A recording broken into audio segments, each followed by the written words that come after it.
Ya, selamat malam Bapak-bapak, Ibu-ibu semuanya. Senang bertemu kembali di acara rutin Zoominar Inti Jawa Barat. Malam ini saya ditemani oleh Ibu Ina lagi. Terima kasih Ben. Selamat malam. Selamat malam Ibu Ina. Malam. Dan tema kita malam ini tentang bisnis. Iya, seru nih. Ya, karena udah berapa minggu ini temanya udah macam-macam. Iya. Soalnya ada requestan nih Pak tentang bisnis. Kita langsung ingat sama Pak Yahya. Mudah-mudahan gak sibuk karena Pak Yahya ini susah ditangkapnya. Ya, betul. Kayak burung. Mencok Terbang sana, sini, terbang ya, sini ya. Pas kebetulan ada tangkap. Betul, betul. Buronan ya? Buronan. Karena kalau minggu depan Pak Yahya udah gak bisa lagi.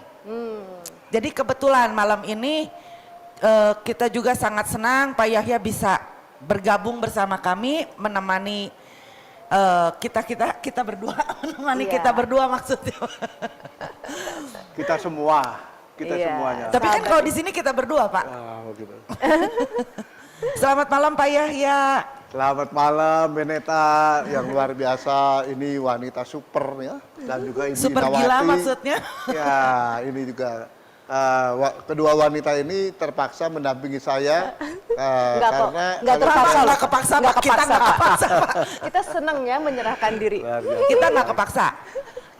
Selamat malam juga nih ya. Di Kita sini sapa ada dulu. Pak Teddy Sugianto nih, Ketum Inti Pusat. Halo Pak Teddy. Selamat malam Pak Teddy. Ya. Aduh kangen sekali nih sama Pak Teddy. Udah lama nggak ketemu.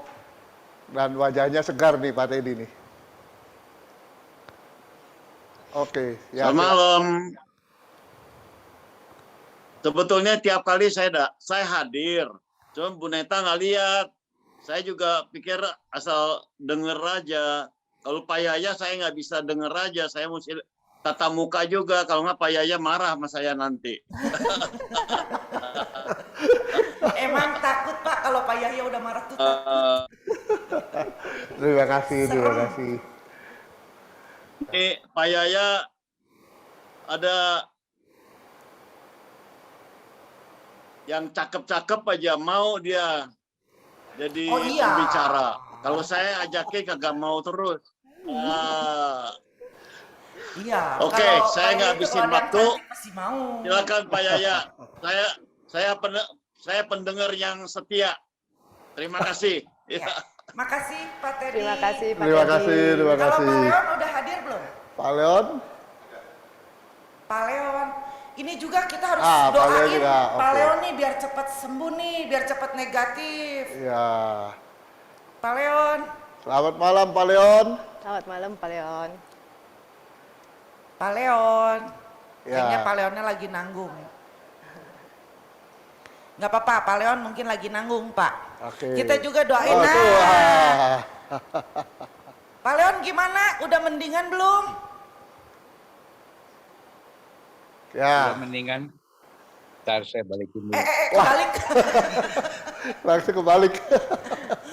Bapak Suaranya udah ada? mendingan belum? Kita kangen nih sama Bapak nih. Ya, isoman terus nih. Cepat Udah sembuh segar ya, ya? Pak. Masih positif ya Pak Udah ya isoman. hasilnya ya? Sampai tanggal 29 baru bebas. Ya udah cepetan ke kantor Pak. Gak ada yang neraktir di kantor, kering nih. Kulkas Ya, kosong. tanggal 29 saya PCR lagi. Kalau udah negatif saya keluar. Ya, cepat sembuh ya Pak. Cepet sembuh ya Pak. Sambil selamat malam Pak Teddy. Pak Teddy Sugianto, selamat malam. Ya, nanti kalau saya sudah bebas isoman, saya ke Jakarta nih. Mantap. Ya, saya ke Jakarta. Oh, ya. Ya sembuh ya. Ya, sekarang saya Oke. isoman jadi ya sampai tanggal 29 selesai. Ya, oke silakan Beneta Ya, sama Pak Leon. selamat malam Bu Ina. Silakan. Eh, Ya. Jangan Host kita yang apa tuh yang luar biasa tuh kemarin si Fitri di apa Hipnotis. di hipnotis ya. Luar biasa. Selamat malam Pak Yaya, pakar ekonomi nih. di Iya. Inti Oke, Jabar. siap. Ya. Siap. Nah, Bapak Ibu, kita juga harus ngedoain Pak Yahya nih, karena minggu depan tuh Pak Yahya tuh pemilihan nominasi ya. Dan Pak Yahya itu masuk nominasi, kita doain supaya Pak Yahya menang, mewakili Indonesia apa Jawa Barat Pak? Indonesia. Mewakili Indonesia. International People Choice Award. Wih. International People Choice Award. Choice Award. Ya. Kita doain supaya Pak Yahya menang, karena ini juga bawa nama bangsa ya. Iya. Emang keren lah Inti Jabar teh. Iya. Ya silakan Ben lanjut ya. Ya, Saya Pak Yon. lagi ini saya dulu ya. Ya, tema malam ini adalah mengenai waralaba atau Iya. lebih terkenal dengan franchise. Franchise yang kita tahu itu, nanti titip aja saya pertanyaan ya. Boleh. Kamu sering nitip? Karena franchise ini ya kan ada banyak macam tuh. Mulai dari makanan, hotel, minimart. Ya Pak ya, itu kan termasuk franchise. Kenapa? Kayak contoh makanan. Ada sushi tei, misalnya ada yang lain. Nah, ini ada yang sampai berhasil booming, tapi ada juga yang habis-habisan dia tidak bisa berhasil. Itu salahnya di mana?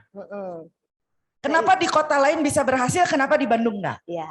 Kan itu kan pasti ada triknya. Yang tahu triknya itu pasti Pak Yahya. Pak Yahya. Kalau Pak Yahya nggak mau jawab, kita rempuk. Iya, kita rembuk aja. Soalnya susah Pak, ngelawan dua emak-emak itu repot loh Pak, urusannya panjang.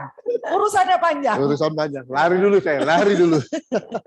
Jadi tinggal dikupas tuntas sampai ampasnya ya Bu ya, Iya. malam ini ya. Siap. Ya silakan saya serahkan sama Ibu Ina sebagai moderator malam ini. Silakan Ya, Bu Ina. Thank you, Beneta. Selamat malam, sahabat inti sekalian semuanya di rumah ya. Saya hadir lagi di sini. Sebenarnya harusnya Ibu Mimi ya, cuman Bu Mimi berhalangan, jadi saya yang menggantikan. Dan saya bangga luar biasa, seneng banget jadi moderator hari ini. Karena pembicaranya adalah orang keren banget, luar biasa. Saya tahu Pak Yahya itu dari tahun 95-an ketika saya baru lulus kuliah.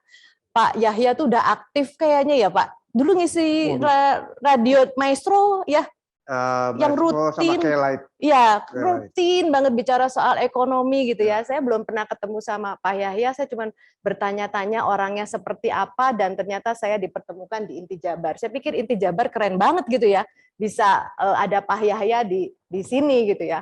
Nah, hari ini Beneta bilang, Bu Ina kita bahas soal waralaba ya.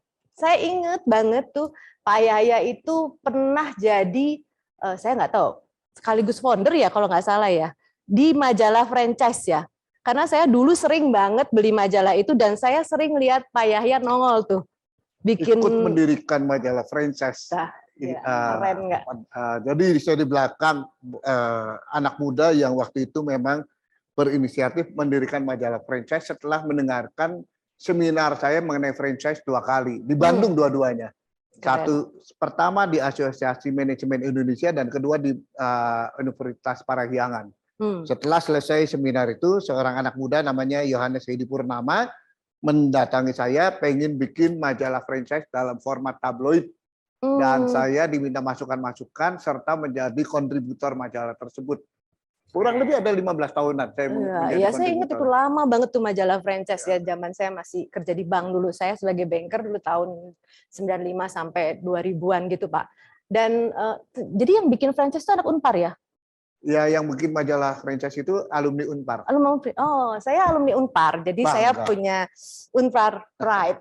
Maaf ya Bu Beneta, Unpar Pride. Menarik sekali ya teman-teman, dan Pak Yahya ini nggak cuman punya pengetahuan segudang tentang ekonomi, tentang franchise diantaranya, tapi juga beliau ternyata praktisi ya. Jadi saya bacakan sebentar nih CV-nya. Ini saya persingkat karena kalau saya baca lengkap, aduh kayaknya Zoom meeting malam ini tuh nggak beres-beres baca ini CV-nya Pak Yahya nih ya. Pak Yahya itu umurnya saya sembunyiin aja ya kan Pak. Karena biar orang menebak-nebak gimana, jadi nanti banyak yang mendekat ya Pak. Pak Yahya udah menikah, mempunyai 2 orang putri. Beliau adalah alumni dari Fakultas Ekonomi Universitas Tarumanegara dan mendapatkan beasiswa untuk melanjutkan pasca sarjana di IPPM. Keren banget. Dari muda udah kelihatan keren. Dapat beasiswa, Ben. Memulai karir di grup Trisula pada awal tahun 89 dari level bawah, posisi marketing eksekutif sampai jadi direksi. Jadi nggak main-main. Beliau ini nggak cuman langsung masuk di jajaran atas ya Pak, merintis dari Tanpa koneksi ya. Iya, jadi benar-benar dia memahami bagaimana operational day by day gitu ya Pak ya. Keren banget. Makanya susah ditipu. Kalau yang kayak gitu susah ditipu. Tapi sama kita bisa dong. Dia buktinya mau tinggal di sini, hadir di sini. Yang bisa menipu wanita. Ya, Pak Yahya juga tahun 93 merintis Biro Konsultan Bisnis dan Manajemen dan sempat menjadi affiliate partner dari Markplus ya. Itu Markplus zaman dulu itu kan bersama Pak Hermawan Kartajaya. Iya, keren. Itu keren di zamannya tuh dulu ya Pak ya. Keren banget. Makanya saya bangga nih bisa duduk satu layar Zoom meeting bersama Pak Yahya. Udah itu suami sampai pergi keluar, muji-muji Pak Yahya, terus suami sampai keluar. Terus beliau juga aktif di berbagai organisasi, di antaranya AMA, IMA, Asia Pacific Marketing Federation, dan lain-lainnya. Pak Yahya juga dikenal sebagai pembicara, inspirator, fasilitator, juga menjadi pengajar pasca sarjana Universitas Kristen Maranatha dari tahun 2001 sampai 2018 dan Universitas Surabaya 2010 hingga sekarang untuk mata kuliah Marketing Strategi dan Integrated Marketing Communication. Saat ini Pak Yahya juga dan timnya telah menangani banyak perusahaan dari yang kecil sampai nasional, multinasional di seluruh Indonesia, serta membawakan berbagai seminar inspiratif, lokakarya, terapannya aplikatif, customer gathering, eksekutif outbound, macam-macam ya. Dan salah satu pengalaman serta keahliannya adalah menangani bisnis-bisnis keluarga dan menyusun succession plan serta implementation profesionalisme ya Pak. Dan yang lagi rame sekarang ini Pak Yahya menangani UMKM ya Pak. UMKM dan perusahaan-perusahaan yang mau go public. Iya, mau go public nih ini. Sejumlah di antaranya itu kliennya yang ada CV Prima, ada Bank Bali, ada Sinar Continental, ada Megamas, ada banyak nih, ada Telkom ya Pak, ada Pikiran Rakyat, ada PT Inti ya. Dan bersama Tantowi Yahya dan Chandra Kadarusman tahun 2018 ya, Pak Yahya juga mendirikan dan mengelola CEO Business Forum Indonesia yang beranggotakan para pengusaha atau eksekutif puncak, duta besar, dan birokrat ya Pak ya. Nah, ini membina UMKM ini Pak Yahya memberikan skill up ya, kemampuan meningkatkan kompetensi sebelum mereka ini scale up ya Pak, scale up untuk naik kelas gitu ya Pak. Ini luar biasa. Dan Pak Yahya juga aktif sekali di berbagai organisasi, ada di Kadin, Apindo, Inti di sini sebagai ketua bidang bisnis ya Pak ya. Terus FKPI banyak banget nih, dan luar biasa Pak Yahya juga selain sibuk seperti itu, pendidikan dan segala macam, beliau juga ternyata mempunyai bisnis sendiri di bidang skincare dan cookingware ya Pak ya. Juga menjadi komisaris di PT Beton Elemindo dan PT Lung Victory Carpet yang dipersiapkan mau masuk bursa. Ya, ini dengan pengalamannya yang ini saya sampai bacanya juga yang kok kayaknya gak habis-habis ya, keren.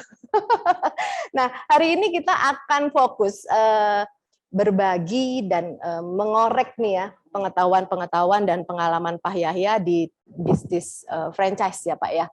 Ini kan kita tahu sendiri bahwa kemarin tuh 2 tahun pandemi bikin banyak sekali perusahaan besar berguguran ya Pak ya, banyak sekali para karyawan yang terpaksa harus dirumahkan gitu ya. Tapi saya justru melihat bahwa dari dirumahkan itu banyak potensi-potensi yang jadi muncul ya Pak ya.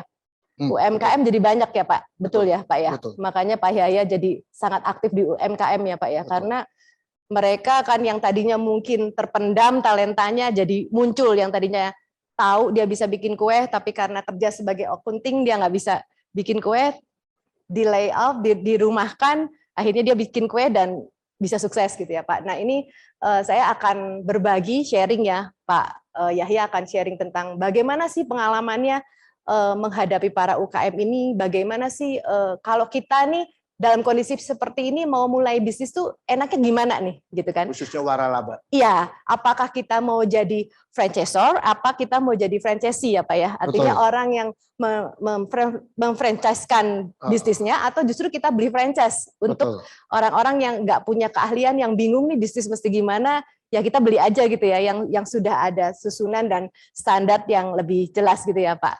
Mungkin Pak Yaya, tanpa berlama-lama saya persilahkan untuk berbagi tentang franchise. Terima kasih Pak. Oke, baik, terima kasih. Terima kasih Bu Ina yang sudah susah payah membacakan CV. Sebenarnya nggak butuh, pendek-pendek aja ya.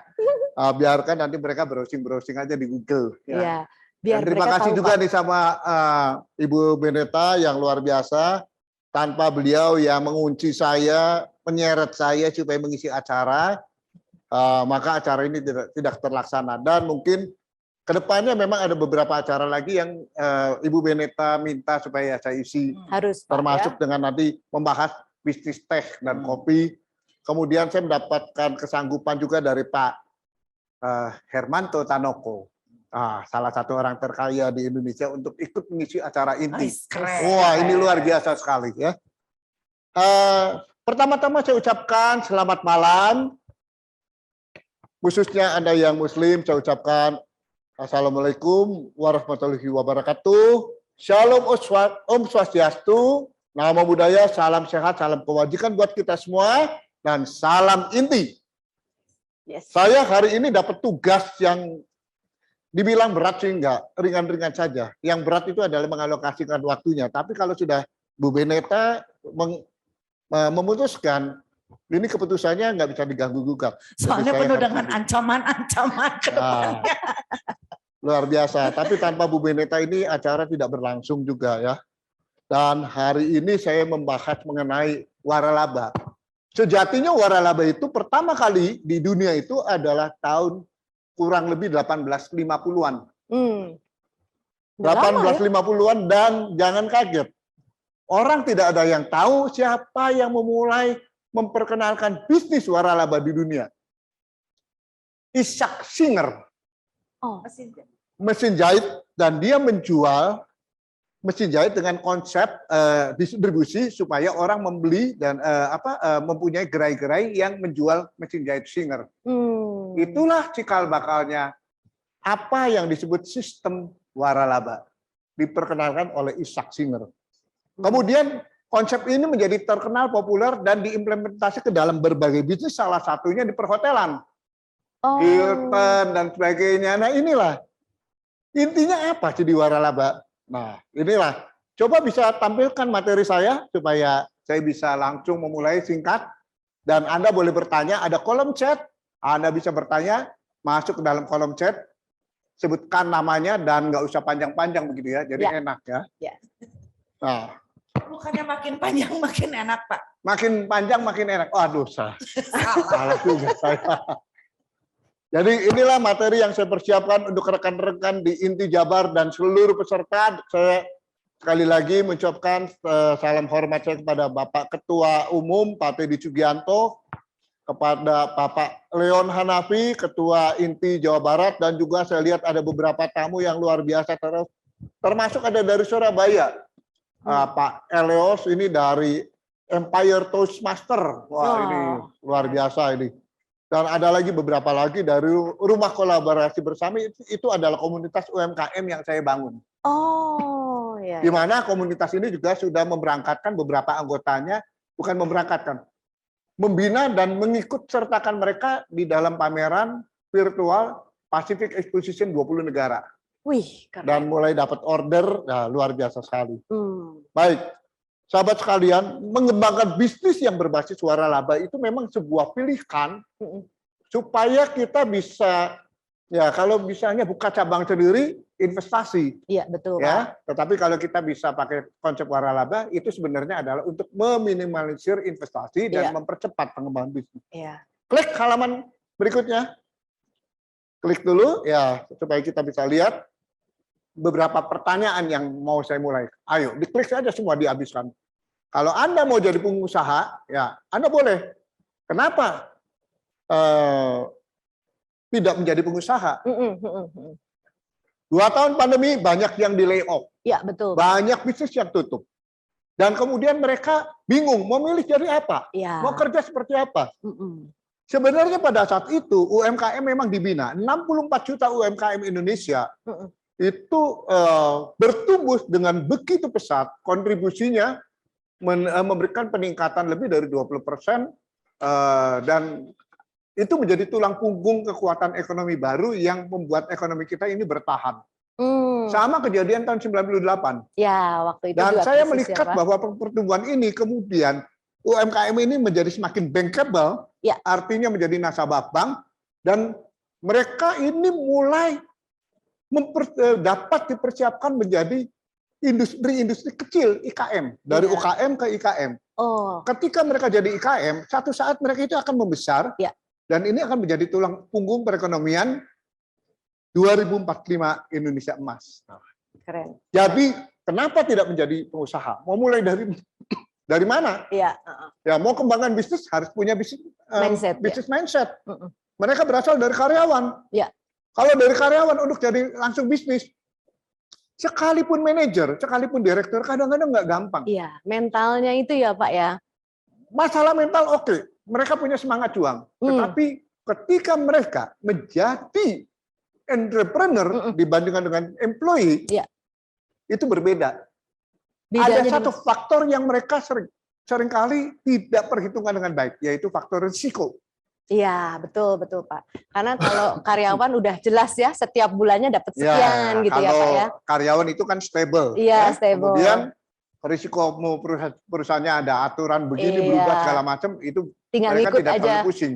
Tinggal ngikut gitu ya, Ya, Pak. tinggal ikut saja. Bos maunya gimana. Iya. Tapi begitu mereka menjadi pengusaha, sama seperti ketika saya tahun 97 memutuskan keluar sebagai profesional dan berbisnis, kemudian tahun 98 Krismon, maka yang harus menanggung risiko itu adalah saya, dan Iya. jatuh bangkrut, krut. Sehingga saya terpaksa rumah pun harus kontrak. Iya. Ya. Nah, inilah. Tapi kalau kita memiliki bisnis mindset dan siap menjadi entrepreneur, itu pasti beda. Never give up bukan sekedar jargon, tetapi never give up itu adalah memang sebuah nyawa, sebuah jiwa yang mana akan mewarnai perjalanan kita.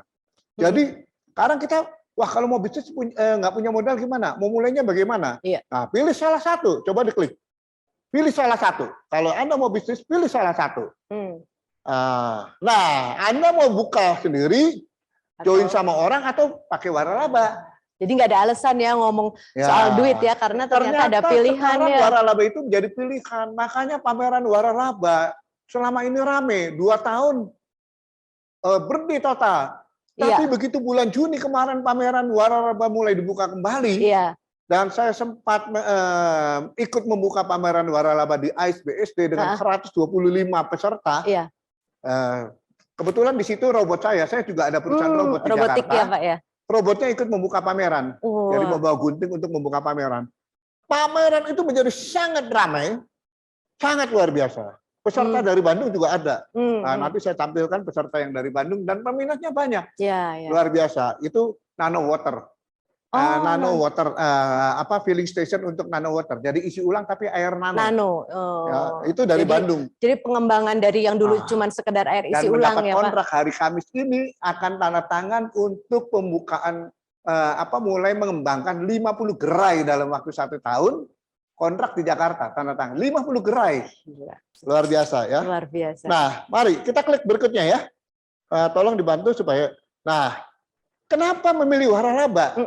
Sebenarnya pertimbangan kita kalau memilih waralaba karena waralaba sama seperti tadi Singer, Hilton, Holiday Inn dan sebagainya, termasuk yang di Indonesia Santika dan lain-lain, itu adalah duplikasi keberhasilan sistem operasional yang sudah berhasil dan berjalan dengan baik. Saya pertama kali belajar ilmunya waralaba itu tahun 96. Setelah saya menjadi konsultan dari sejak tahun 93, tahun 96, saya belajar ilmu waralaba, ikut semacam workshop di Singapura. Kasusnya berat, McDonald. Waduh, itu saya sampai lihat materinya, ini belum bisa di Indonesia, ya kan? Pada saat itu yang sudah menulis soal waralaba itu adalah almarhum Pak Amir Karamoy, senior saya. Dan dia bilang, waralaba di Indonesia pasti satu saat jadi tren. Amerika itu dulu juga sama, lama kemudian jadi tren. Indonesia pasti akan mengarah ke sana.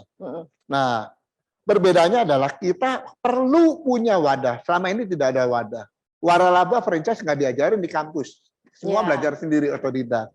Nggak ada kursusnya, ya kan? Di Amerika itu ada workshop-workshopnya. Di Indonesia waktu itu nggak ada workshopnya. Nah, jadi kenapa kita memilih waralaba adalah karena kita ingin membeli sistem yang sudah jadi. Iya, yang udah mapan gitu ya, Pak ya. Kalau kenapa kita mau memfranchise-kan? Karena kita ingin mengembangkan usaha dengan sistem kita yang sudah settle, yang sudah bagus, sudah berjalan dengan baik, dan itu merupakan jaminan supaya waktu kita tawarkan pasti laku. Mereknya terkenal, sistemnya bagus. Jangan mereknya terkenal, sistemnya morat-marit. Mereknya terkenal, sistemnya bagus. That is McD salah satu contohnya. Mereknya terkenal. Starbucks mereknya terkenal, sistemnya bagus. Ya. Nah, ini mereka melakukan franchising itu adalah untuk mempercepat ekspansi dan sekaligus memperkokoh eksistensi merek itu. Bayangkan yang namanya Starbucks dan McD seluruh dunia. Iya, kita beli berapa banyak? Iya, kita beli Starbucks di Jakarta, sama di Semarang, sama di Surabaya, di mana sama semua ya, semuanya Pak. Karena sama. Sudah mengikuti. Dan ada di mana-mana. Iya. Ya kan? Iya, Pak. Ketika tahun 2010 atau 2011 saya masih ingat, ketika pertama kali McD itu membuka Indonesia Timur itu di Manado. Di tepi pantai, di kawasan Megamas. Pada saat itu saya adalah advisor dari grup Megamas, konsultan Megamas. Iya. Dan ketika buka itu saya ikut di pembukaan dan ikut ini memberikan arahan-arahan bagaimana pelayanan untuk orang-orang di Manado. Luar biasa. Dan itu yang makan penuh antri dan mereka merasa nggak perlu lagi nyari McD di mana. Jadi mereka itu melihat McD itu sebagai sebuah merek yang buat mereka itu wow luar biasa. Jadi punya gengsi juga gitu ya. Kalau masuk McD buat mereka itu gengsi. Iya. Keren. Karena dulu kan baru banget ya Pak. Dan sampai sekarang ya akhirnya McD itu juga tetap eksis di sana. Iya. Makin lama makin melebar lagi di daerah timur ya. Starbucks juga demikian. Jadi ekspansi untuk memperkokoh eksistensi merek itu sangat dibutuhkan. Kalau merek Anda itu ada di mana-mana, orang lihat sini Starbucks, lihat sini Starbucks, lihat situ Starbucks, lihat sana Starbucks. Kemana-mana ketemunya Starbucks.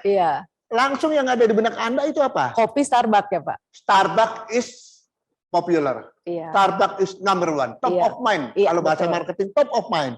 McD, top of mind. Hokben, top of mind. Padahal Hokben itu punya Indonesia. Iya, saya kaget waktu tahu Hokben ternyata orang Indonesia. Saya pikir dari Jepang, dari mana gitu ya. Kita akan tampilkan Pak Hendra Arifin, founder dan pemilik Hokben untuk berbagi dengan kita. Ya, ini luar biasa. Nah, ekspansi bisnis itu bisa berkembang dengan lebih cepat dengan franchising dan modalnya lebih murah karena orang lain. Kan beli franchise dari kita, dia investasi, beli peralatan segala macam, kita memberikan SOP-nya. Nah, itu langsung berjalan dengan cepat.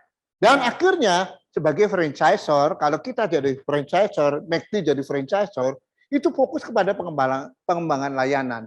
Standar layanan harus seperti apa. Makanya mereka punya Hamburger University. Universitas. Saya juga kaget kalau Esteller 77 itu sebenarnya adalah salah satu franchise yang sukses di Indonesia.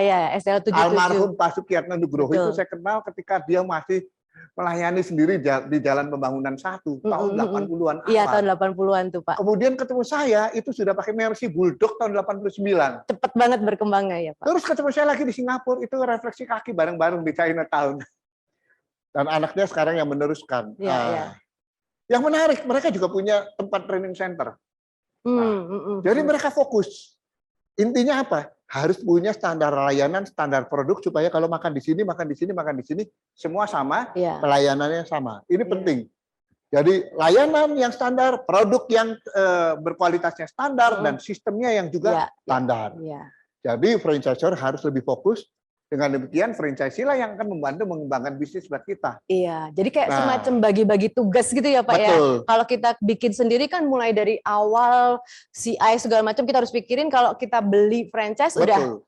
Udah jadi. udah jadi gitu ya Dan CI kita nggak semua. perlu belajar kan. Iya, Masa tinggal kita mau- ngikutin aja standar yang Betul. ada ya Pak. Masa mau bikin daging burger, gimana yang enak bikin Iya. burgernya? Wah, cobain. Ini mah udah jadi langsung. Iya, resepnya udah ada, bahan Ya. bakunya ada ya, Mau semuanya buka udah gerai sama. kopi tapi nggak ngerti kopi. Belajar kopi dulu berapa Iya, lama. Iya, iya. Terus uji coba kopinya nggak enak-enak. Iya, betul Pak. Nah, betul. tapi di sini franchisee juga ikut bertanggung jawab dalam operasional. Iya. Makanya sebaiknya kalau Anda ngambil franchise, Anda harus ikut menjalankan. Ngawasin lah ya Pak ya. Itu yang disebut sebagai franchisee operated. Hmm. Ada juga yang franchisor operated, contohnya Indomaret. Itu dikelola oleh franchisor. Ya. Franchisee sebagai mitra menyediakan lahan dan modal, kemudian bagi hasil. Oh, itu bedanya di mana tuh Pak antara yang tadi tuh franchisee sebagai operation sama yang tadi di operationnya sama franchisor? Jadi Karena apakah yang di franchisee-nya karyawannya itu atau di memang apa? ingin menjadi seperti silent partner dan ingin mendapat passive income. Oh, Yang penting dapat passive income iya, yang terjamin. jadi antara pasif dan aktif gitu ya Pak? Ya, rate of return-nya passive income itu, interest Lebih, yang dia betul. terima itu lebih tinggi daripada bunga bank, bunga deposit Iya. cukup menguntungkan. Iya, iya. Jadi semuanya digaranti oleh operator, oleh franchisornya. Dan memang beberapa bisnis kenapa agak repot untuk dijalankan oleh franchisee karena memang terlalu kompleks. Ya, Kalau Indomaret harus mengenal ribuan macam. betul Pak, betul. Stoknya aja banyak SKU, banget itu nggak yo. gampang. Ya, nggak gampang, jadi Pak. serahkan saja pada franchisor. Saya pernah membantu grupnya Olimpik untuk beberapa untuk konsep toko furniturnya, toko mebelnya. Jadi itu juga kenapa orang punya ruko besar, nganggur, buat apa ya? Nah, kita kasih pilihan. Anda mau ikut mengoperasikan toko atau Anda mau duduk saja duduk Jadi manis. pasif ya. Nah, kalau duduk manis, maka ini franchisor operated. Tapi kalau Anda yang mau mengoperasikan franchisee operated. Ya. Ya. Nah, yang paling penting adalah di dalam franchising apapun juga perjanjiannya harus Harus jelas. jelas ya. Pak. Ingat ya, bisnis Anda mau difranchise-kan bisa nggak, diwaralabakan bisa? Bisa. Tapi minimum harus sudah beroperasi 5 tahun. Ya. Ya. Ya. Sudah proven beroperasi 5 tahun, punya SOP yang benar dan menguntungkan, proven. Kalau masih 1 tahun, 2 tahun, bisa nggak diwaralabakan? Bisa. Menggunakan model waralaba, tapi tidak bisa disebut waralaba. Hanya bisa disebut sebagai business opportunity atau peluang usaha. Oh, jadi hanya modelnya aja mengikuti, tapi nggak tapi terdaftar belum bisa disebut. sebagai. Dan kalau sudah 5 tahun lebih, itu Anda berhak mengajukan STPW. Ya, Apa surat tuh, Pak? tanda ini. Jadi itu resmi dari Kemendak ya. Hmm. Jadi surat tanda pengenal waralaba. waralaba. Ya. Jadi Anda akan mendapat surat pengenal itu diakui, terdaftar. Nah, tapi kalau belum 5 tahun Anda nggak bisa mengajukan Ya. STPW itu. Provennya belum jelas Belum ya. jelas. Bahkan di Indonesia, walaupun sudah 5 tahun, nggak proven juga sebenarnya. Provennya black on white, Ya. pakai kertas doang. Tapi sebenarnya nggak. Window belum dressing proven. dong Pak kalau kertas doang. Nah, ini makanya selalu ada payung hukum yang harus digunakan untuk melindungi franchisee juga. Ya. Itu sebabnya sangat diharapkan asosiasi franchise, juga asosiasi yang lain, termasuk Inti nih. Inti punya peluang untuk mengembangkan waralaba anggota-anggotanya. Jadi kalau anggotanya punya bisnis makanan, Ya. bisnis minuman, Ya. atau mau mengembangkan waralaba satu anggota, kita bisa Bisa mengembangkan support, ya. sesama anggota nih di seluruh cabang. Ya. Oke, ini Jakarta ada yang punya bisnis makanannya bagus Ya. nih, enak. Dikembangkan di Jawa Barat. Ya. Inti Jabar yang mengembangkan. Nanti inti wilayah lain juga ikut Jadi mengembangkan. itu semacam master franchise atau semacam hanya sebagai auditor aja Nah, Pak? franchisornya kan ada di Jakarta misalnya, ya. Katakanlah bakso Inti Iya, iya, di iya, Jakarta. iya. Master itu adalah untuk wilayah. Ya, untuk wilayah. Nanti itu gitu kan. master utamanya. Kalau misalnya mau wilayah, maka Jawa Barat yang megang master franchise-nya Inti Jabar. Iya. Jawa Tengah yang megang master franchise Inti. Nah, nanti semua yang mau buka langsung Ya, ke yang ya, masker yang di masker langsung yang di ke intinya. Jawa Barat Di Jawa ya. Timur langsung ke Inti. Iya.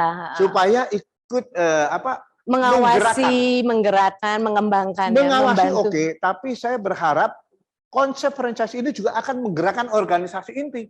Oh, iya Ya, betul kan? Pak, betul Pak. Karena akhirnya ini anggotanya semua hidup. Iya. Ya, anggotanya yang punya potensi bisnis itu bisa berkembang. Iya. Nah, itulah sebabnya saya sih punya bayangan kalau misalnya kita identifikasi potensi-potensi setiap daerah, sebenarnya kita bisa saling bertukar. Iya. Potensi inti di Jawa Barat dengan Jawa Timur kita bertukar, ya kan? Nanti dipayungi departemen. Nah, nanti di departemen waralabanya inti ada juga yang memayungi untuk masalah legal. Iya. Nah, iya. termasuk bisa melayani yang di luar inti. Ya kan, jadi ini akan bagus sekali. Jadi inti nggak cuma sekedar organisasi begitu aja, tapi lebih memberikan kontribusi yang nyata dalam bentuk pengembangan bisnis ya Pak. Finansial anggota pun akan terbantu gitu ya Pak ya. Betul. Ya, jadi nanti kalau dananya kurang gimana? Kita bisa pakai crowdfunding. Ya. Jadi sekarang model crowdfunding itu atau urun dana sudah merambah ke waralaba. Iya. Salah satunya BeShare. Ya. Kemudian ada lagi crowdana itu crowdfunding semua. Itu mungkin yang kalau orang awam tuh ngelihat gini, beli franchise dengan harga hanya 2 juta, 1 juta itu sebenarnya crowdfunding ya Pak. Kan ada tuh yang cuma 1 juta ternyata tuh urunan sama siapa-siapa. Kalau urunan ya crowdfunding. Ya. Tapi sebaiknya crowdfunding itu dikelola secara legal dan dengan saluran yang resmi. Jadi jangan sembarangan. Jadi jangan sembarangan juga kalau ada yang promosi bahwa franchise cuma 1 juta, hati-hati lihat dulu legalitasnya bagaimana ya Pak ya. Karena apakah itu benar 1 juta atau sebenarnya itu crowdfunding yang kita nggak jelas gitu siapa ya Pak ya. Crowdfunding harus jelas. Karena kalau misalnya disebar begitu saja kemudian tidak ada tanggung jawabnya itu repot dan kita tidak bisa menuntut. Ya kalau berantakan itu sulit untuk menuntutnya. Nah itu poinnya ya. Mari kita klik ya ke slide berikutnya. Menarik nih. Nah, ini faktor yang membuat franchise menarik itu apa sih? Bisnisnya ini harus punya konsep yang unik. Iya. Warung abnormal itu terkenal.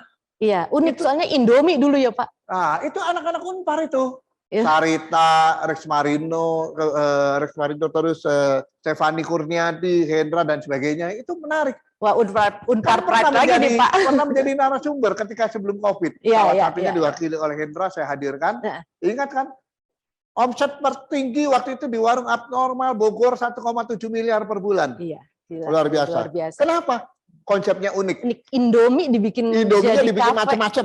Nah, itu saya dulu pertama ngelihat Indomie, gila Indomie dimasukin ke kafe gitu. Padahal waktu mereka coba-coba bikin mie itu, mereka kan sudah punya bisnisnya nasi goreng mafia. Iya. Terus saya nyeletuk, ketemu di Singapura. Kalian tuh kan nggak bisa masak ya? Iya, nggak apa-apa. Justru nggak bisa masak jadi tantangan. Kan menarik ya? Iya, lucu. Dari yang sederhana kreatif. Gitu ya Pak. Jadi mereka berusaha menampilkan sesuatu yang kreatif. Jadi ide unik itu nggak harus yang complicated, nggak yang harus susah, tapi yang sederhana tapi berbeda gitu ya. Franchise itu butuh yang sederhana. Yang nilai value-nya tapi tinggi ya, value added-nya tinggi. Kalau franchise itu butuh yang sederhana. Kalau yang complicated nggak susah ya Pak, SOP-nya kepanjangan ya Pak. Kebanyakan. Nanti racikan ini, itu. Bikin yang sederhana, yang penting gampang jual. Iya betul. Supaya apa? Inventorinya nggak banyak. Iya betul. Kalau inventori nggak banyak, mereka juga pembeliannya juga gampang.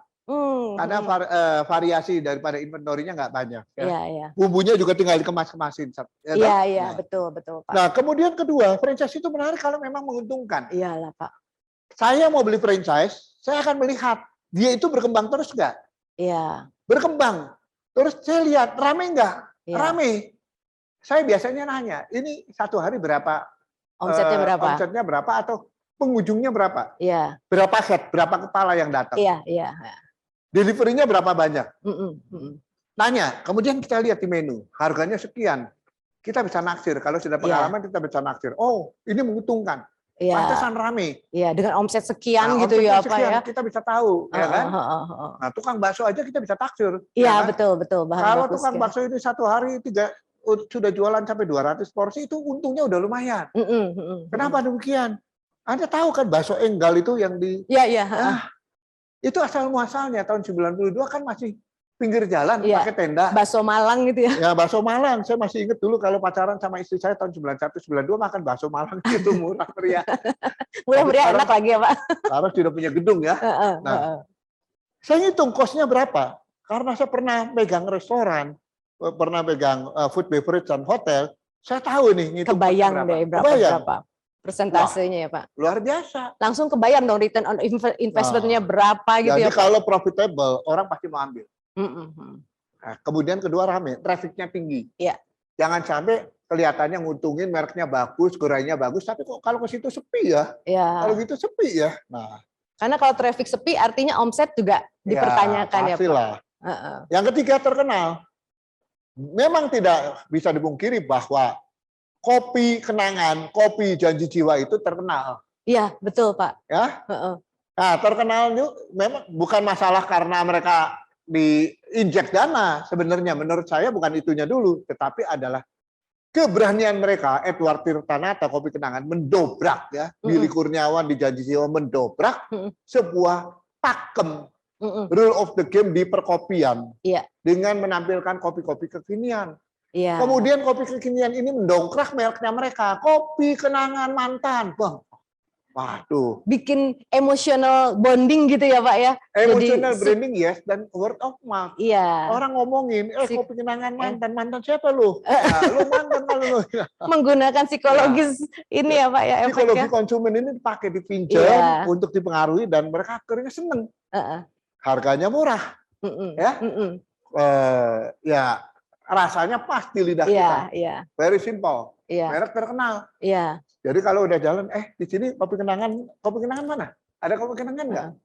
Iya. Ya, itu Dan menarik ya Pak, kopi kenangan, kopi janji jiwa itu kedainya nggak gede-gede ya Pak, kecil-kecil tapi memang itu puterannya konsep. kenceng banget kayaknya. Goseng. Kenapa itu nggak besar-besar? Goput. Karena mereka tahu hitungan investasi itu harus berapa Iya. supaya cepat balik modal. Lari ke soal profit tadi ya Pak ya. Yes, itu ya. Kemudian sistemnya teruji. Kalau kita masuk ke restoran atau masuk kayak masuk ke McD dari zaman dulu sampai sekarang. Sekarang mah Sama. kita pesennya pakai touchscreen. Iya betul. Dari dulu kan itu sudah ada aturannya. Uh-uh. Pesen di counter, pesen Bayar berapa dulu. segala macam ini segala macam. Sistemnya sudah jalan. Iya. Kemudian pemain dari Bandung waktu itu Platinum, bakso Malang Iya, Karapita bakso berkembang Malang. terus sampai akhirnya punya Mujigae. Iya, Pertama kali Mujigae itu kan sebenarnya orang asal Bandung, iya. ya kan? Tapi Dari kayak aja tuh franchise dari Korea, gitu Korea. ya, pada Bandung ya Pak. order pertama touchscreen, Iya, teknologi mulai diterapkan. Iya. Begitu udah pakai touchscreen, pakai tab, yang kita pikir kenapa? Hebat ya sistemnya ya. iya, Hebat Bener. ya sistemnya. iya, Begitu touchscreen, ini langsung masuk ke dapur. iya. Ya, dapur Sistemnya langsung lihat. integrated ya Pak, integrated. langsung. Sistem teruji itu menarik sekali. Iya. Kemudian ada pelatihannya, ya. Mm-mm. Dikasih pelatihan. Untuk standar ya, untuk Ya, jangan buka menstabilkan franchise standar. kemudian ditinggal. Ya. Mm-mm. Kemudian terjangkau. Mm. Terjangkau itu bukan murah ya. Terjangkau itu adalah begitu dihitung kalau misalnya ambil franchise sekian, omsetnya sekian, itu akan Punya return on investment worth it yang lah. ya worth worth it lah ya. Ya.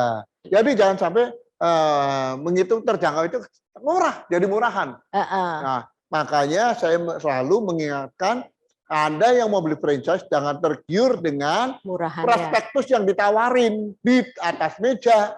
Apa sih Pak untung dan sebagainya bla bla bla bla bla.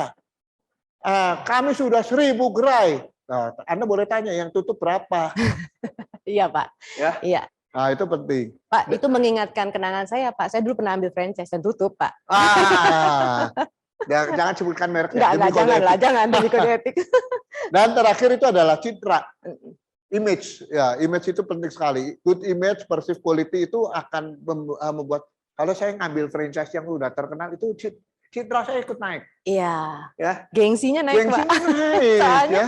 Soalnya yang bagus yang diambil Yang gitu, diambil yang bagus, udah bukan, image-nya juga. Oh itu, kamu beli franchise itu. Murah itu cuma jigotnya 25 juta. Iya. Itu lihatin tuh si Anton ngambil berapa cepet dia punya berani tuh masih nama gini.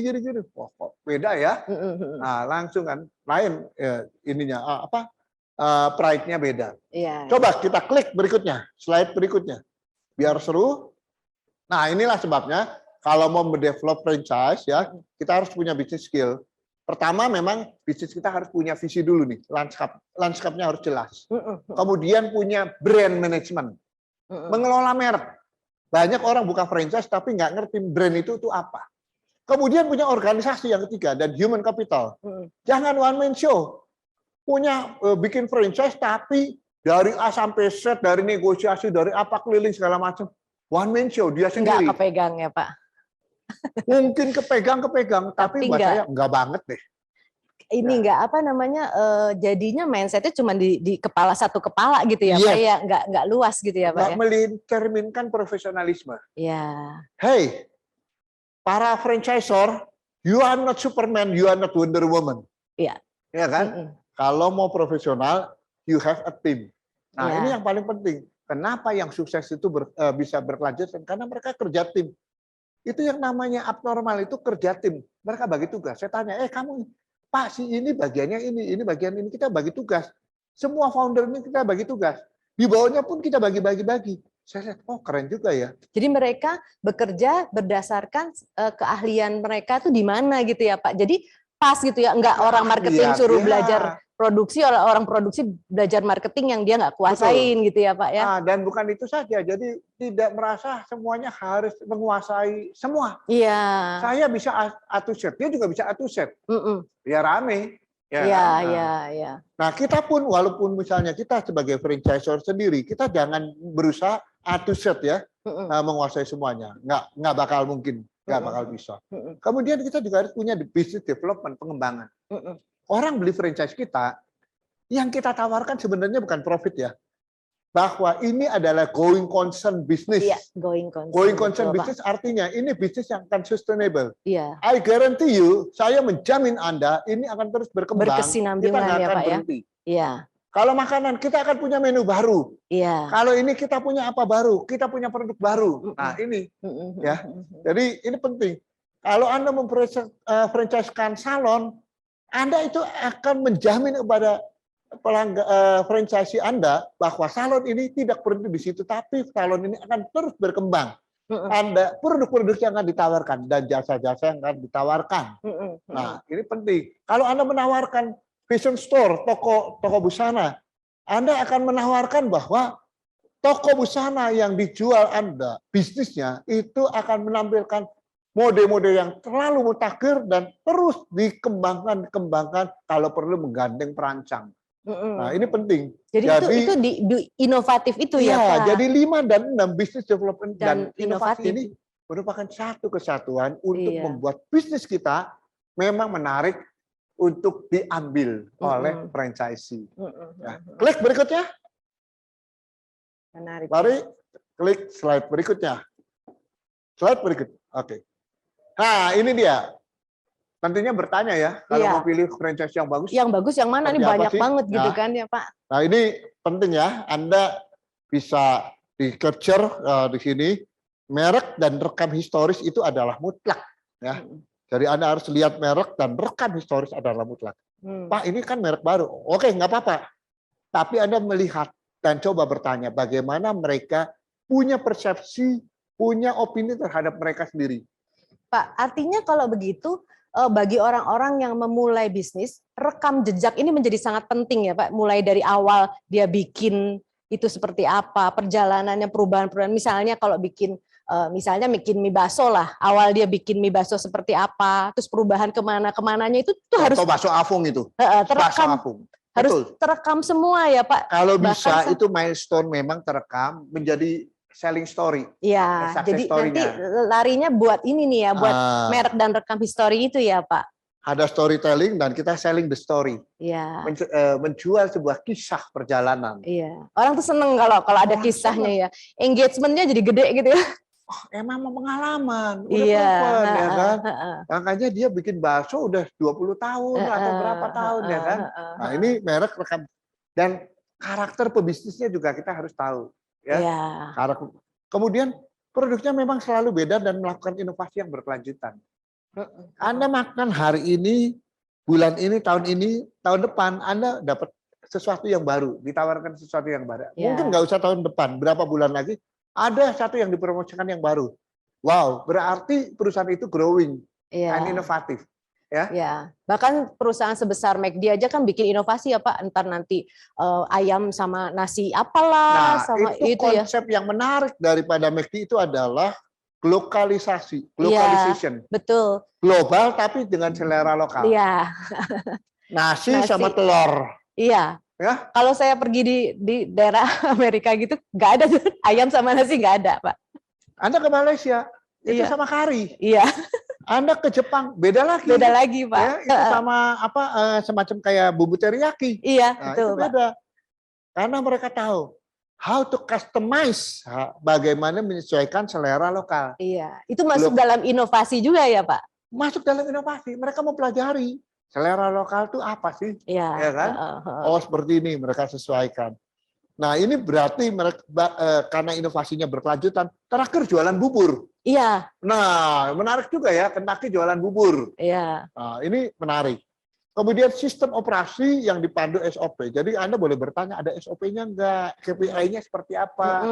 Kemudian apakah... Nah, kemudian tadi selain itu juga yang keempat ya, ada poin yang keempat itu adalah mereka melakukan pengembangan yang berkelanjutan dengan gerai-gerai yang beroperasi dengan baik dan menguntungkan. Jadi kalau gerainya bertambah, itu kita bisa melihat bahwa ini franchise ini bagus. Iya. Karena gerainya bertambah, berarti ada pertumbuhan. Iya, betul. Umumnya kita menilai secara kasat mata ini adalah perusahaan yang bertumbuh, berkembang. Pasti untung, apalagi Iya. kalau setiap gerainya ramai. Iya. Ya. Dan kelima, manajemennya pasti profesional dan melakukan bimbingan berjalan dengan baik. Bukan one man show. Tadi saya katakan sekali lagi, Iya. bukan one man show. Dan punya program pelatihan yang terstruktur.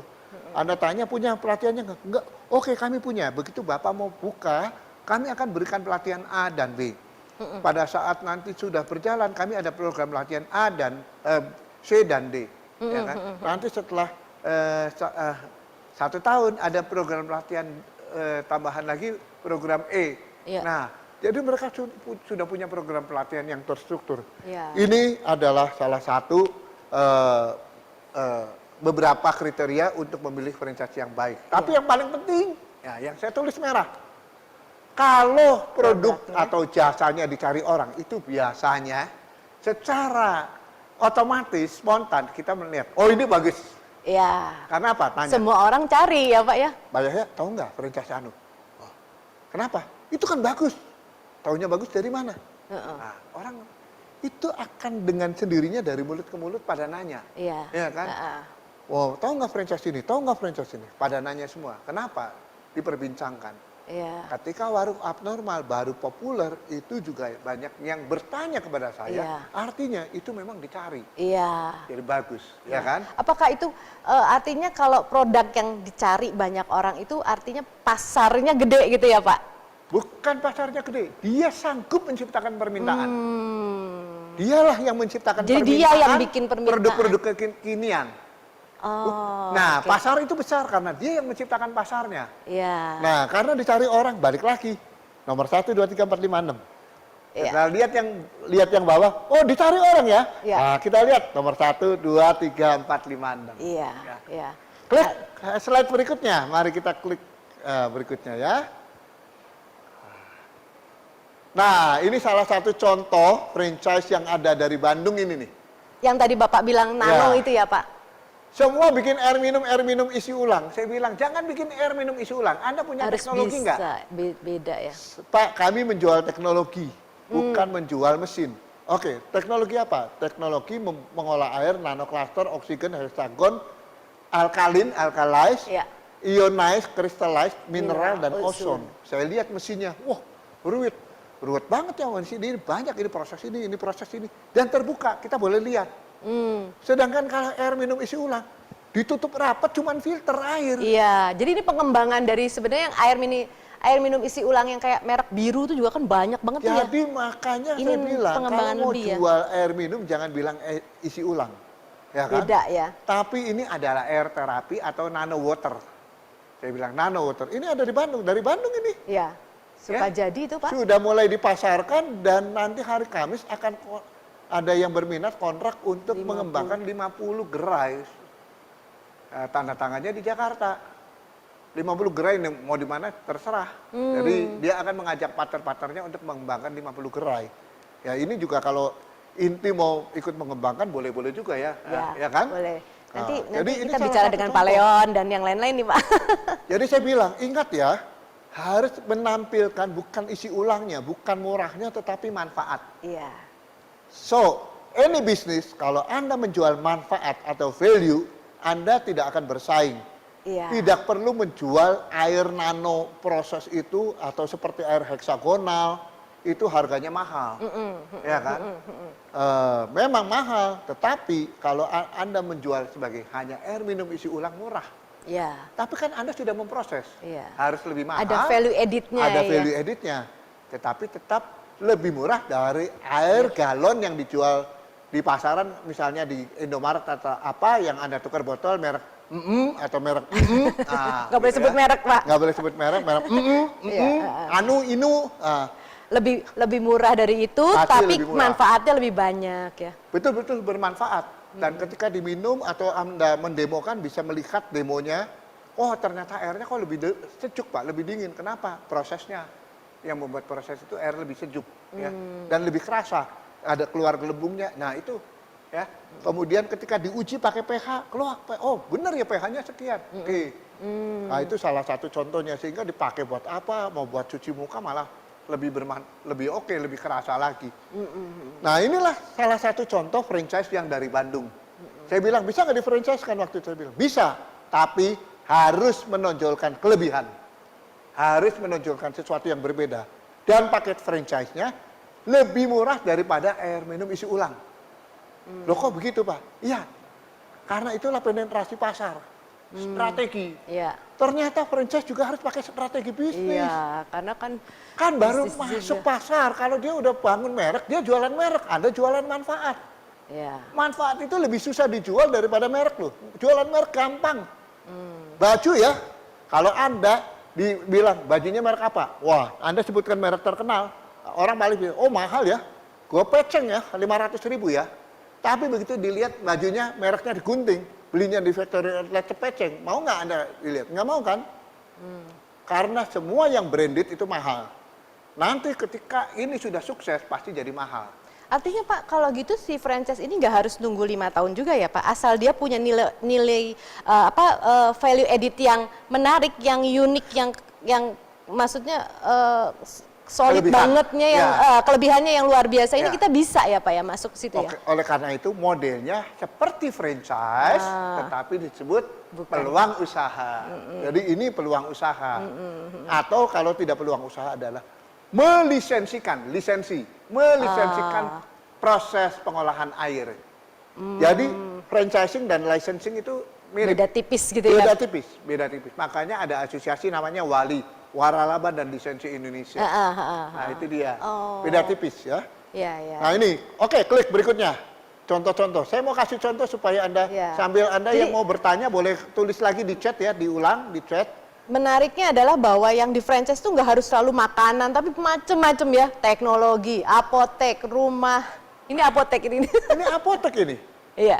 Dokter Gideon Rumah mengembangkan sehat. apotek K24. Ya. Dan gerainya ratusan. Dokter Gideon berarti dari Bandung dong? Dokter Gideon dari Jogja. Oh, dari Jogja. Dia belajar konsep apotek itu di Jawa Barat. Kemudian dikembangkan di Jogja. Dan sekarang berapa ratus Ya, gerai. banyak sekali. Yang dari Bandung Geria Farma. Oh, oke. Apotek asli dari Pekalongan. Oh, dari Berkembang semua. Pekalongan ya? Saya pernah mengembangkan waralaba apotek juga, namanya Farma Kita, untuk organisasi Ikatan Sarjana Farmasi Indonesia. Farma Kita, ya itu hanya berkembang di Bandung waktu itu. Ya. Oh, Nah ini apotek aja bisa di franchise. iya. Sama kan seperti Guardian, Century, Iya, Ya. iya. sama semuanya sama. Jadi apotek pun karena apa, punya konsep, punya SOP yang sudah jadi, yang bagus dan proven, Iya. jual kepada orang lain. Kamu nggak usah pusing, nanti Iya. tinggal sediain tempat, Iya. ada apoteker, operasikan apoteknya, promosinya Iya. adalah promosi bersama. Iya, promosi bersama. Jadi Ya. biaya promosi pun bisa jadi keteken ya, Tanggung Pak. rame-rame. Karena ditanggung rame-rame. Kamu rame-rame. Oke, klik berikutnya.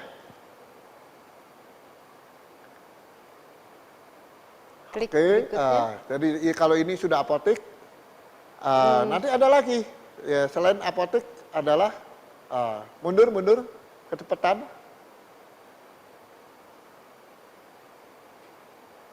Nah, ini ya. Resto Ayam Dadar Bandung. Eits, sorry, Maju. balik lagi. Resto Ayam Dadar Bandung. Satu kali klik aja. Oh, lagi loading. Nah, ini dia. Resto Ayam Dadar Bandung. Tuh, ya kan? Pakai gerai seperti itu. Apa sifatnya kayak counter, Ya, kios, ya.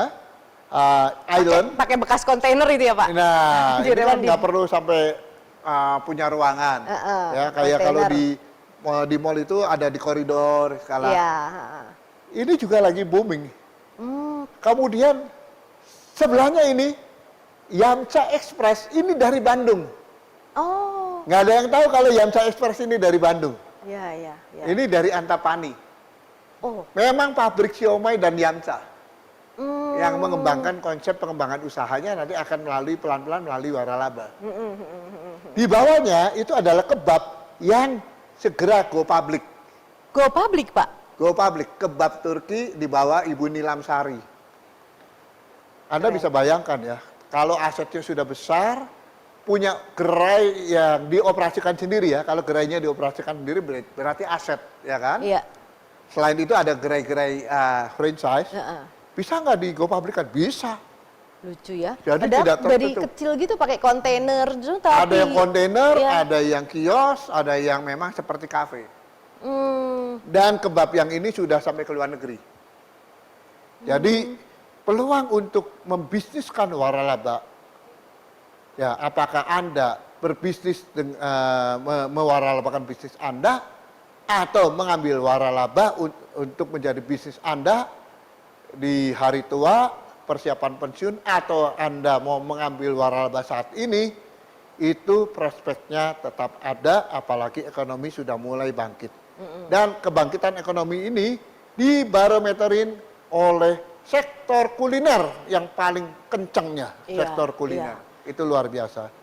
Anda bisa berbisnis, Anda bisa mengembangkan peluang-peluang usaha melalui waralaba.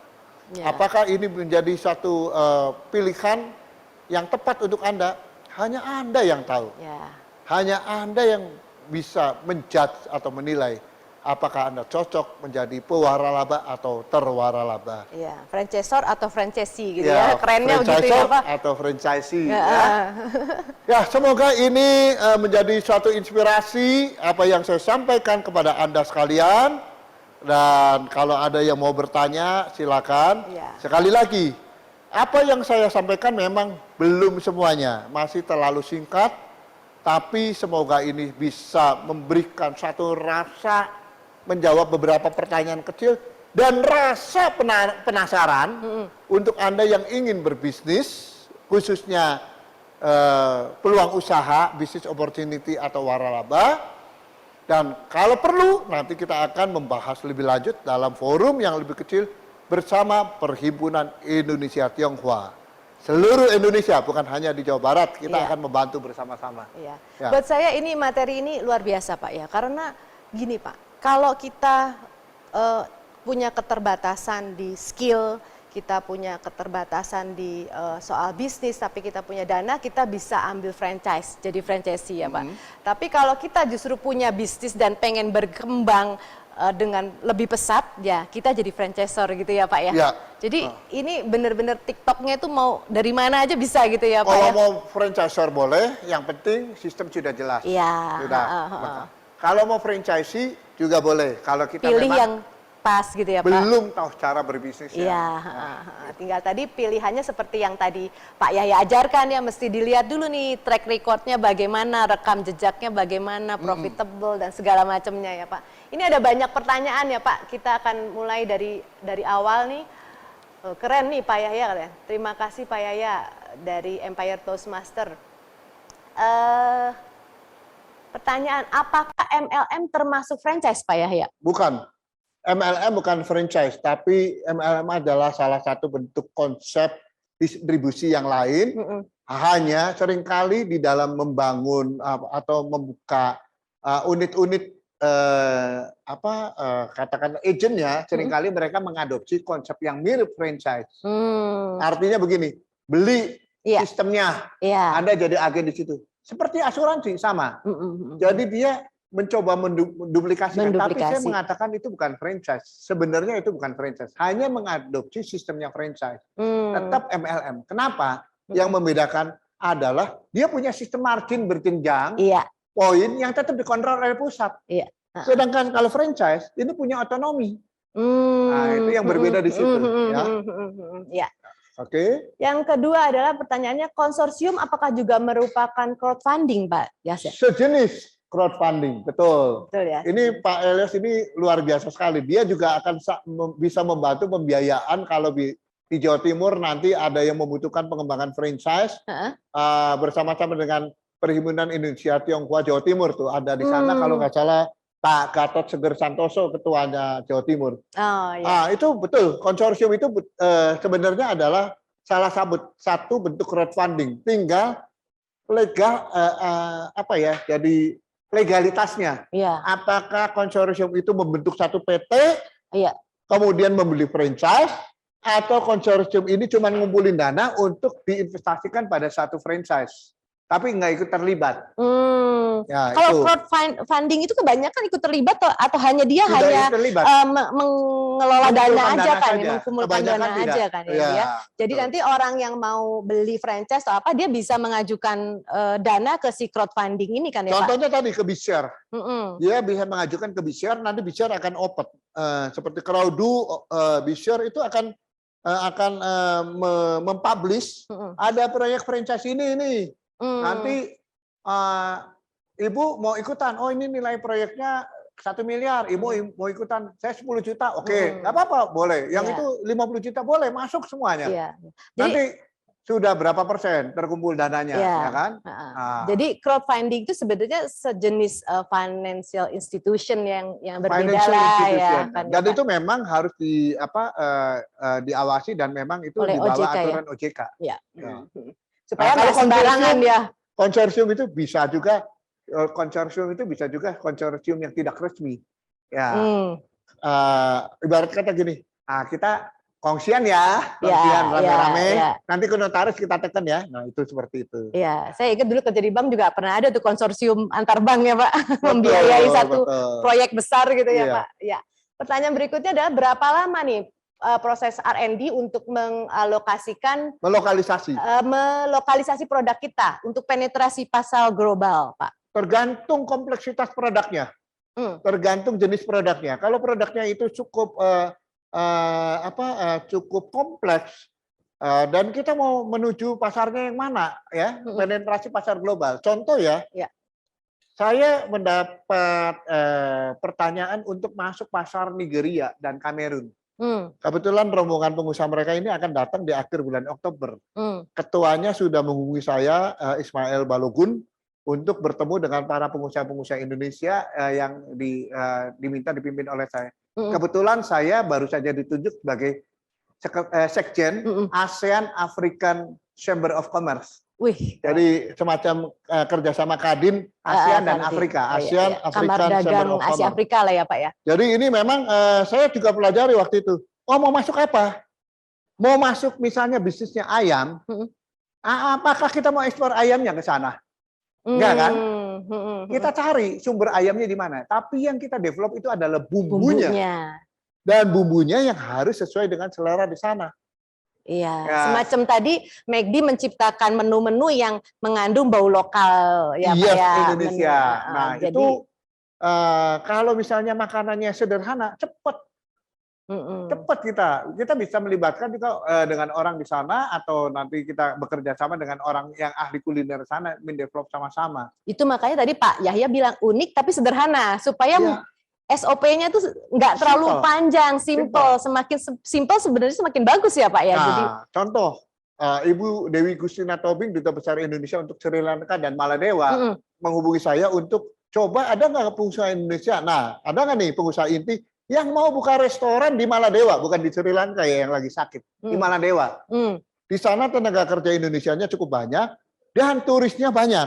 Memang itu adalah kepulauan, negara kepulauan yang hidup dari pariwisata.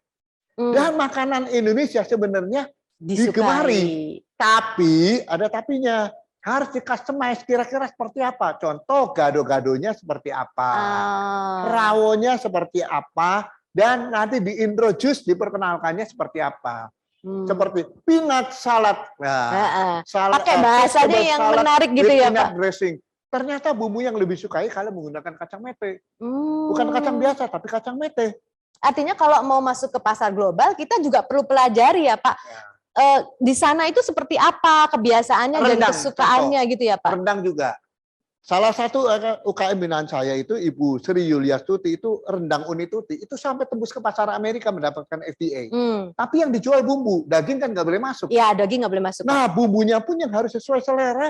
Jangan cuman menjual untuk orang Indonesia yang ada di Amerika, orang Indonesia yang ada di mana. Jadi disesuaikan dengan lidah mayoritas penduduk di sana ya Pak ya. Kalau enggak ya pasarnya kecil ya Pak ya. Orang Enggak besar.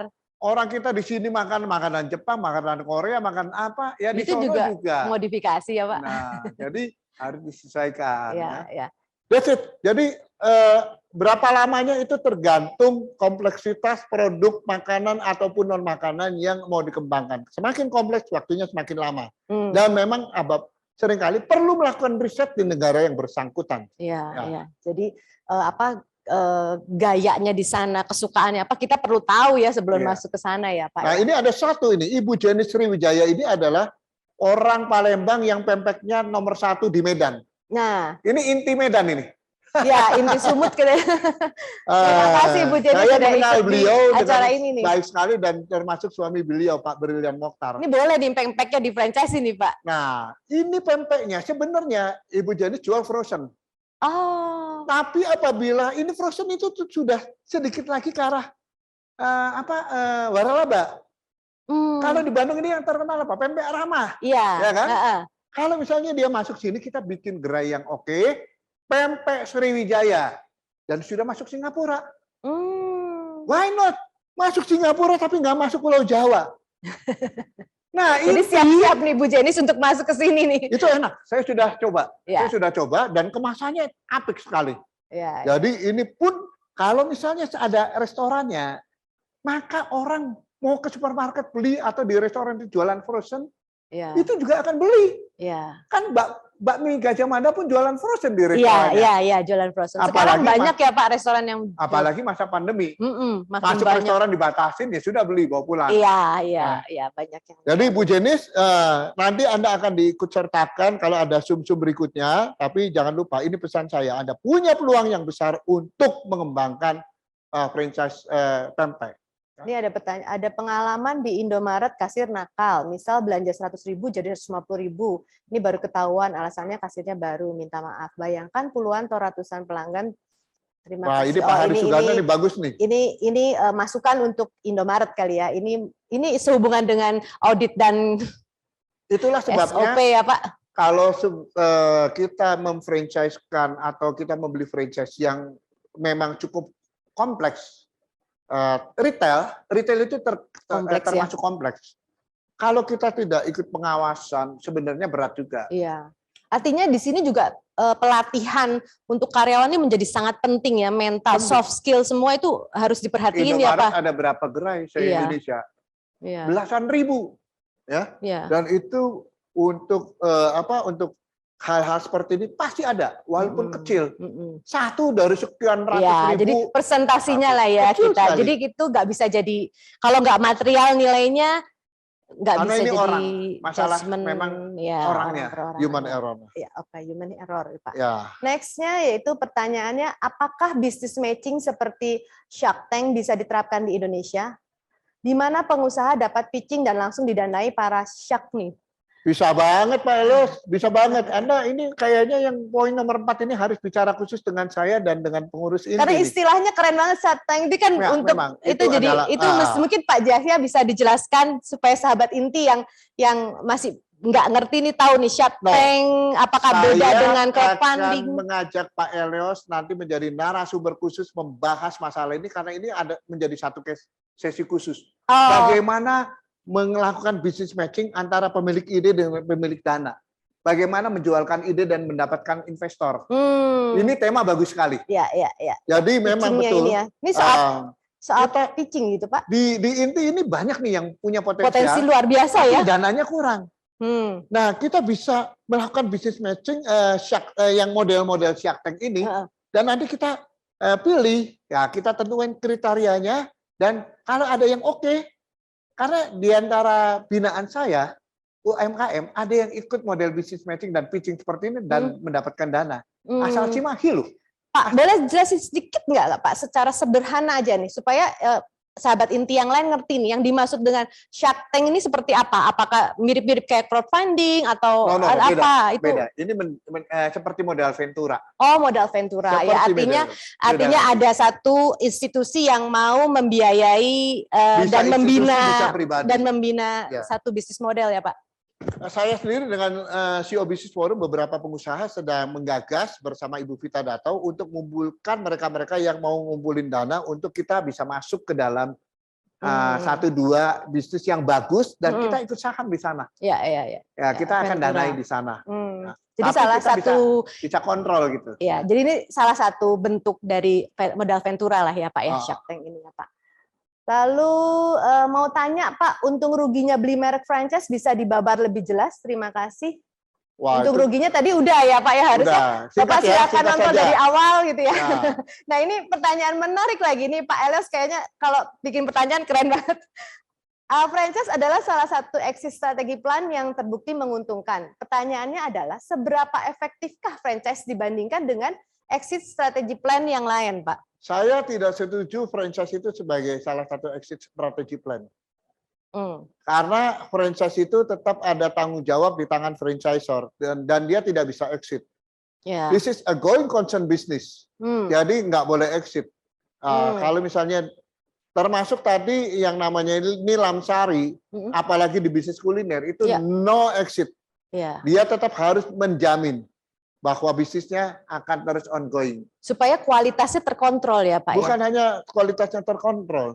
Franchisee yang sudah mengambil franchise tersebut, waralaba, itu menggantungkan bisnis dan hidupnya itu kepada franchisor. Kalau tidak, maka mereka akan kecewa. Nah, itu poin penting. Karena jadi, mereka sebenarnya bayar mahal ya untuk ilmu, untuk itu. Yang exit itu adalah investornya. Yang exit itu. Jadi menurut saya, ya kita tetap harus memilah antara model exitnya di franchise dengan exit yang sebenarnya. Ya. Jadi franchise itu menurut saya tidak mengenal istilah exit plan. Baik, oke. Masih ada lagi nih, terima kasih atas motivasinya tuh dari Ibu Jenis. Semoga Bu Jenis empek-empeknya makin berkembang ya Pak Yahya ya. Iya, terus baik. Pak Elios juga bersedia untuk hadir ya Pak. Nanti kapan-kapan Bu Beneta mungkin akan undang Bapak ya di webinar inti selanjutnya. Habis nih Pak. Jadi kesimpulannya saya sudah mendapatkan calon narasumber berikutnya ya. Iya Pak. Pak Elios ini memang salah satu narasumber pembicara juga yang membahas masalah bagaimana mendanai suatu usaha. Nah, termasuk tadi dengan pendekatan pitching, business matching melalui Shark Tank. Mungkin saya rasa ini nanti kita akan jadwalkan supaya bisa menjadi satu topik yang menarik. Jadi anggota-anggota inti dimanapun juga, bukan hanya Jawa Barat ya. Acara ini ditonton oleh dan videonya juga diputar lagi ditonton di YouTube oleh di YouTube-nya ini ditonton oleh anggota-anggota inti seluruh Indonesia. Nanti Pak Elios bisa berbagi. Selain Pak Elios, tadi saya juga sudah menjadwalkan Pak Hermanto Tanoko Cleo. Nanti masih ada yang lain.